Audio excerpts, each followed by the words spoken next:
A battery plant reignites in Monterey County barely a month after the first fire forced hundreds of people from their homes.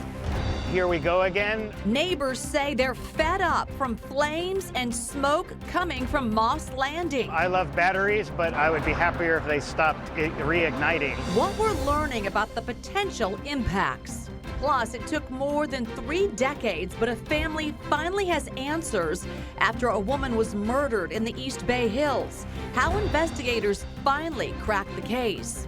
And Democrats try to get back on track after President Trump's resounding win and breakneck first month. We need to tell a better story because people aren't buying the story that they associate with the Democratic Party. We ask East Bay Congressman Eric Swalwell some tough questions about the future of the party.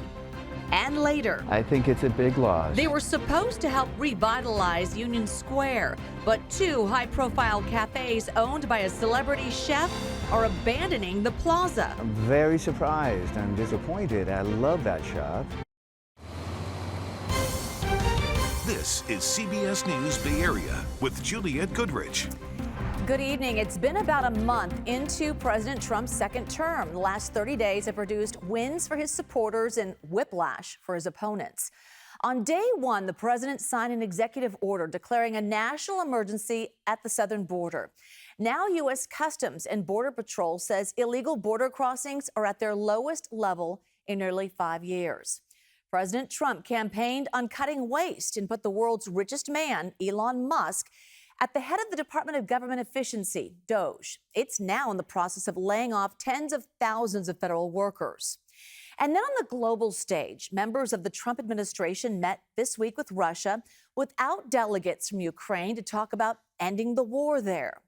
So with all this going on, what do voters think? In a new Quinnipiac poll, 45% of people said they approve the job of President Trump and what he's doing. The poll also found 40% approve of Republicans in Congress, while only 21% approve of congressional Democrats. So with Democrats on the ropes, one East Bay congressman is looking for ways to fight back. Eric Swalwell was back in town for a town hall, and our Katie Nielsen had some tough questions for him about how the party plans to get back on track. The town hall here in Union City is one of the most well-attended in years. There were 500 seats made available, and all of them were gone within the first hour after the town hall was announced. There are almost another 1,000 people on the waiting list hoping to get in. Congressman Swalwell says he thinks that's just because so many people want their voices heard now that the new administration is in office.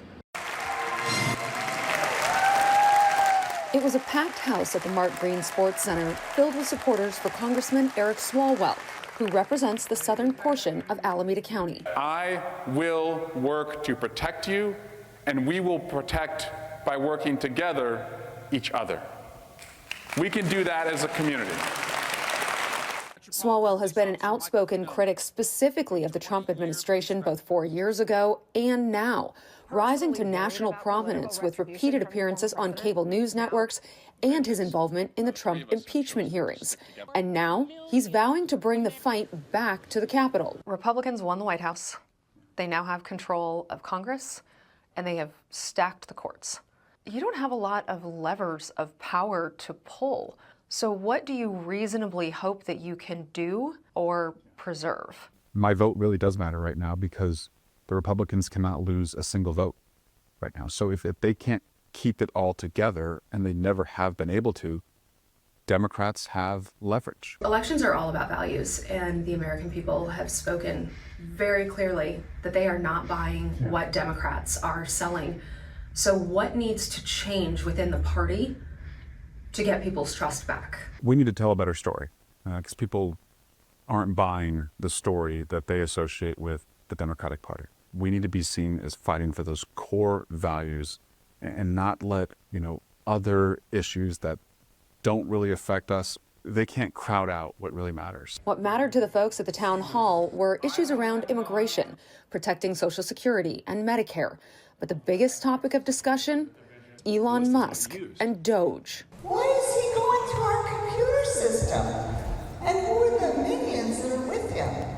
Swalwell says unless Republicans stop making cuts to federal programs and departments, he will encourage all Democrats to force the government into a shutdown when the current spending bill expires on March 14. So I would argue government is shutting down right now, that they are shutting it down intentionally, and that if they want our votes, we're pro helping people, keeping the government open. And even then, he says he would only vote for extending the spending bill for 30 days at a time as a way to keep Trump and Musk in check. Democrats still search for that answer. They still search for what to do. David McEwen is a political science professor at Sonoma State University.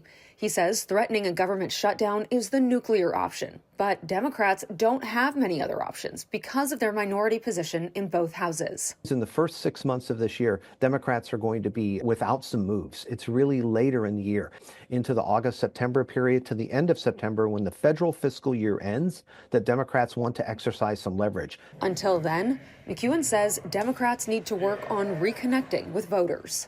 Democrats are searching for a message. They're searching for a cohesive kind of standing place where they can push back about the administration, but at the same time present their own alternative view. They don't have those talking points yet, but Democrats lack that message and messenger, and they better find it pretty quickly. Right now, dozens of federal workers and allies are protesting outside the Tesla dealership on Van Ness Avenue in San Francisco. They're fighting back against what they call Elon Musk's plan to dismantle public services and rig the government to favor the ultra-rich. This comes as similar protests are taking place across the country today. Boy, some more nervous moments in Monterey County after a fire reignited at a battery storage plant in Moss Landing that went up in flames last month. So you may remember it was on January 16th, a huge fire forced more than 1,200 people to evacuate because of dangerous smoke. While the new flare-up is under control, people who live in the area tell our Len Ramirez they still have questions about safety. Monterey County fire crews brought this fire under control early this morning, but they have remained on scene here in case there are more flare-ups. Meantime, neighbors, after the second fire in about a month, are asking more questions than ever.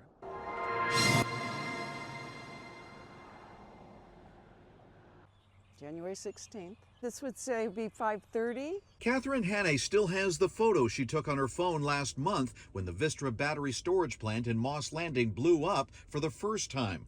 Last night, she got the alert that the fire came burning back, though not as bad as before. We had an alert from the county, and it was 11 o'clock. I was willing to go to bed, keep the windows closed. I wasn't going to go outside, and I'd wait till the morning.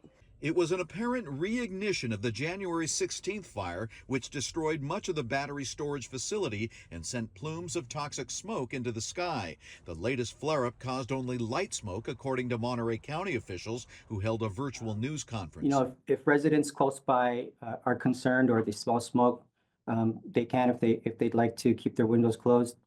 If you must work outside and you smell smoke or you see smoke, and you may want to wear a N95 respirator. But for now, it looks like the situation is under control. Environmental health officials say they are monitoring 24/7 and air quality readings are back to normal. Other officials say they are working with Vistra to de-link remaining batteries on site to avoid the risk of another fire. I love batteries, but I would be happier if they stopped reigniting. Eric Wessoff is a Moss Landing resident and a writer for Canary Media, which covers the renewable energy industry. He has questions on the effect of the recent fires on local wildlife at the nearby Elkhorn Slough and on fruit such as strawberries, which are grown on fields surrounding the plant. I'm a firm believer that batteries are an important part of the future grid. The energy storage is something that will help clean up the grid and make it more efficient. So batteries are important. But Vistra and the whole battery industry has themselves a bit of a PR nightmare on their hands. Although Vistra does have a private firefighting crew on site at all times, Wessoff says they and all battery companies need to update firefighting technology to keep up with the latest battery technology to make sure the plants and staff and their neighbors are safe. Testing done after last month's fire revealed heavy metals were found in nearby wetlands, and some residents are suing the facility for failing to take safety measures and comply with updated standards. All right, on to PG&E. Crews in San Jose, they're working to reduce emergency power shutoffs for thousands of residents in high-risk fire areas. The utility is removing more than a mile of overhead power lines and relocating them underground.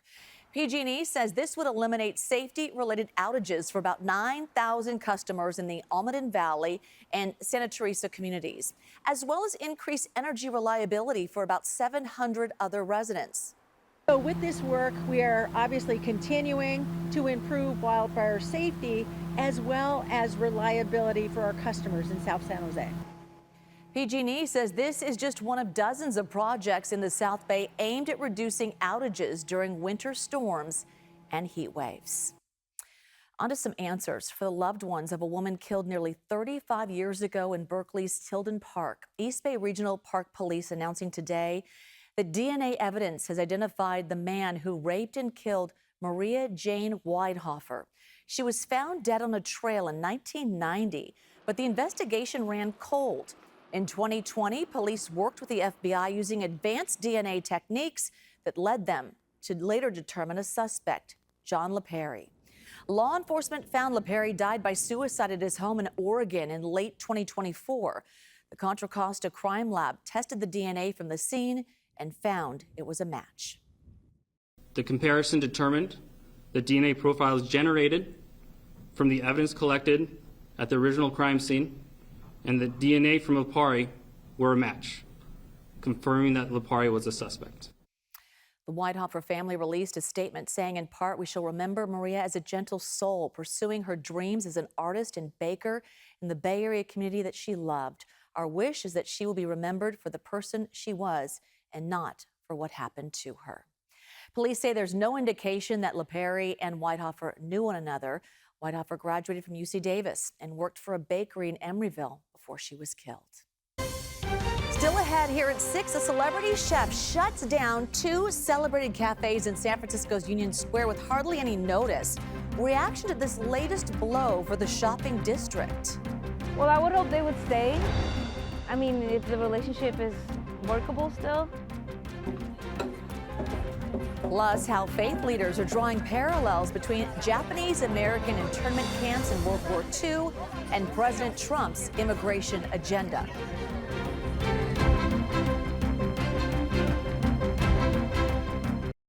San Francisco community leaders are marking the 83rd Day of Remembrance. They are coming together to recognize the more than 120,000 Japanese Americans forced into internment camps during World War II.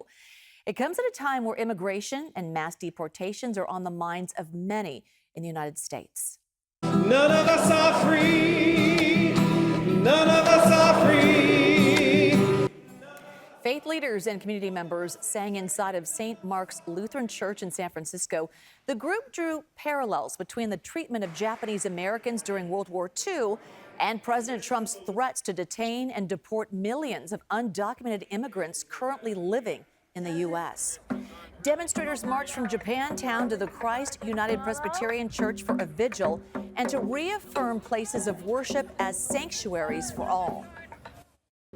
When the government abuses its power, denying asylum, tearing families apart, dehumanizing the vulnerable, we must resist.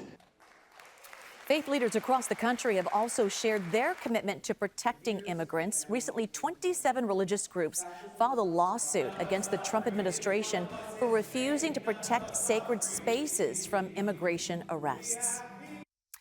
What was touted as a potential boost for San Francisco's Union Square is now another vacancy. In 2023, Mayor London Breed's administration granted celebrity chef Tyler Florence hundreds of thousands of dollars to get 2 chronically vacant kiosks up and running. But as our Kara St. Cyr reports, Florence pulled the plug on the 2 cafes right before the NBA All-Star Weekend.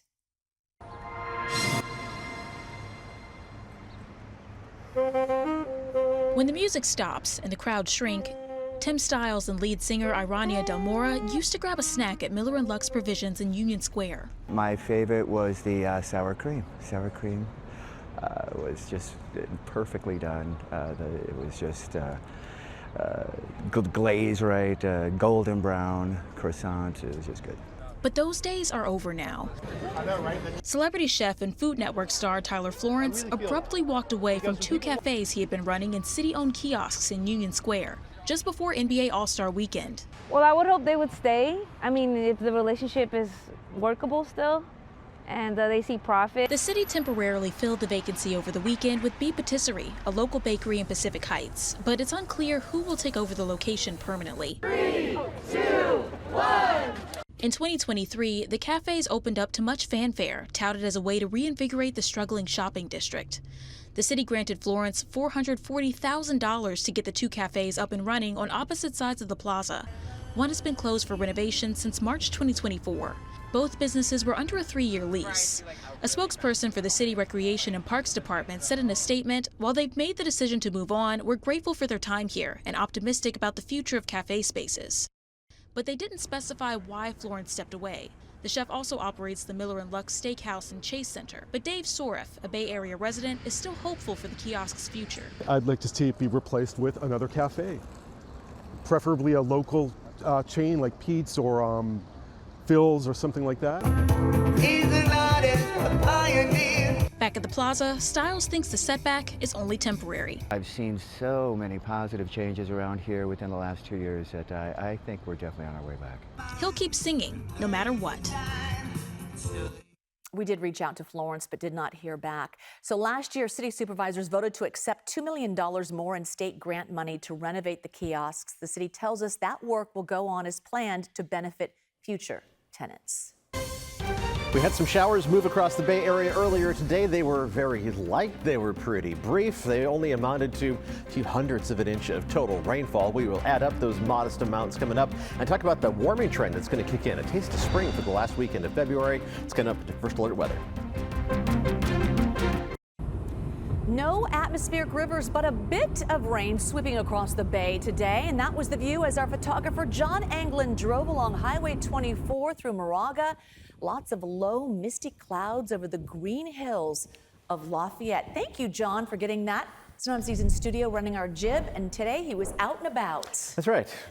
Driving through not even puddles. It was barely enough rain to kind of wet down the ground, but it happened, though. You called it. It added up just a little bit more on top of what we've seen so far this month, and that's pretty much it for the month of February. All right. There's an outside chance late next week, but we're going to take a look at Futurecast. And this is one version of one forecast model, but we're going to look at the big picture perspective as the systems coming in from the coast. This takes us all the way through March 7th, and the storm track is going to remain to our north, just barely off to our north at a couple of different points. So a couple of systems are going to try to send a chance of showers towards us, but they're going to be missing us over and over again. This should sound very familiar because it's very reminiscent of the pattern that we were in for so much of the month of January.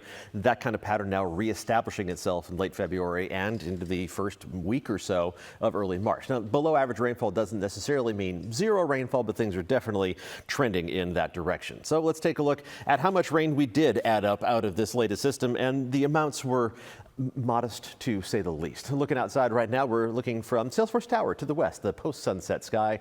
Again, we're just a couple weeks away from the sun going down after 7 o'clock. Can't wait for that. 7/100ths of an inch of rain. That was the high amount in Mill Valley. There were spots that got completely shut out. Zero rainfall officially in San Jose. A couple sprinkles here and there. That was the extent of what we saw earlier today. Now we're going to settle into this long stretch of dry weather, which is also going to be mild weather with temperatures dropping down from where they are right now in the 40s and 50s. Let's zoom into the monitor one more time.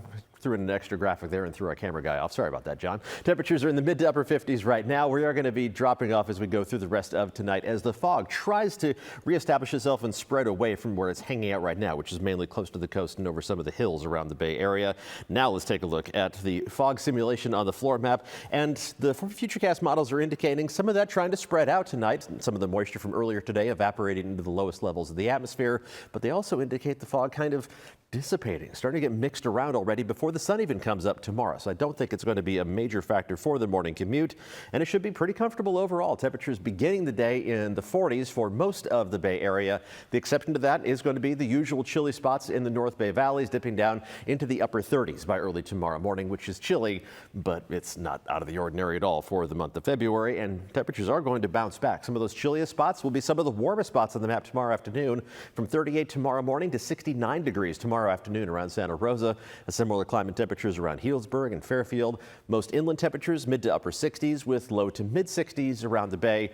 A mix of upper 50s and low 60s along the coast. Very similar temperatures for everybody on Friday. And then the real warm up kicks in as we head into the weekend. We are going to see those temperatures really warming up quite a bit, not through the last week of February. And there are some strong signs it's going to be sticking around into early March. In addition to that dry weather pattern, the long range forecast indicates warm weather as well. So good dog walking weather for tomorrow. Bodie here looks adorable in his rain gear, but he can put that away for a little while. Temperatures in Santa Clara warming up into the mid 60s by tomorrow afternoon. Your pups maybe going a little stir crazy with the wet weather for the first half of the month. Plenty of opportunities for exercise over the course of the next several days. So let's take a look at the 7-day forecast, and we will start with the coastal parts of the Bay Area where temperatures will undergo a modest warm up as we head through the weekend, basically low to mid 60s across the board. But that's above normal for late February. Temperatures around the Bay, the warm up will be a bit more noticeable. We go from the mid 60s tomorrow into the upper 60s to almost 70 degrees on a day-by-day basis through the weekend and into early next week. And temperatures inland more likely to either hit or exceed 70 degrees. Some of the warmest spots in the Santa Clara Valley even getting up into the mid 70s by the middle of next week. So we got a long stretch of mild and dry weather headed our way, which is kind of nice after a wet start to the month. Yeah, I'm going to like the 70s, not going to lie. Kind of looking forward to that. Little throwback to the 70s, Yeah. little disco gear. Well, I like that too. Okay. All right, thank you. When we come back, how California and the U.S. Mint plan to honor the late Steve Jobs for his life of innovation. I do like this. Data centers are bringing hundreds of millions of dollars to communities like here in Loudoun County, Virginia. So why are some areas rethinking them? I'm Janet Shamlian. That story coming up on the CBS Evening News.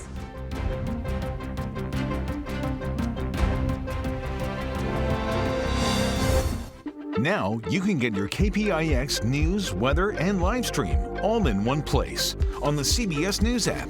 Download it free today.